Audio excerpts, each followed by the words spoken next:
With regard to our pre-recorded lectures, I'd say actually one of the biggest benefits is probably accessibility, in that it's not a case of just being presented with a slideshow that you have to work through or being presented with notes on their own. Although we have synopsis and notes that accompany all of our lectures, the lecture itself, which is presented by two lecturers, both of whom will be qualified lawyers, is actually a bit of a discussion and a way more of explaining everything beyond what is simply written in those notes. It's a bit more of an elaboration with illustrations through case law, with examples. The pre-recorded lectures as well will certainly facilitate a deeper understanding of the law and the legal principles because of the depth of explanation that is given. It's not the case simply of reading notes and struggling by yourself, trying to understand some of these very complex processes and concepts. It is explained with examples, with illustrations, in a discussion between two lawyers. The lecturers will always be two qualified lawyers, and it is very much a discussion.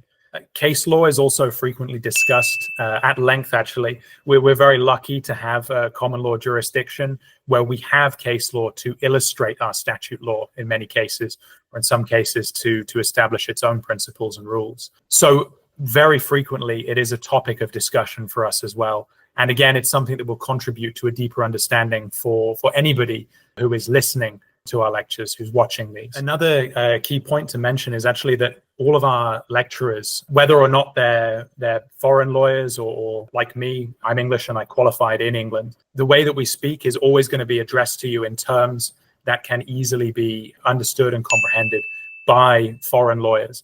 This is a course for foreign lawyers. It's something that's aimed at you. It's tailored to your level of language. When complex legal terms are used, and sometimes that's unavoidable, they will be explained. We'll go into some detail on that. One thing that I really enjoy in our interactive lectures is that we frequently consider multiple choice questions.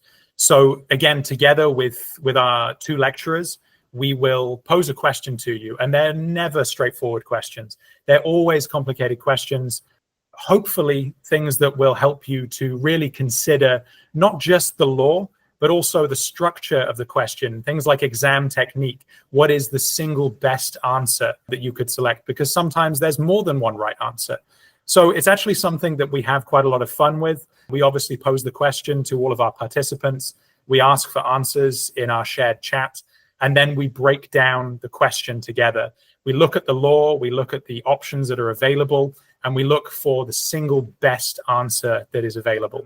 And just to give you an idea of who I am and my, I guess, qualification to speak on these matters, I'm a senior lecturer. I'm also a qualified solicitor. I have a bachelor's degree in law. I have a postgraduate diploma in legal practice. I have a master's degree in advanced legal practice. And I've been practicing for just short of a decade, both in England and also in Southeast Asia, where I'm involved in investment migration law. I've worked across multiple disciplines, mostly in commercial law, which included high value and complex residential property law, commercial property law, company commercial, aspects of dispute resolution, and also data protection law.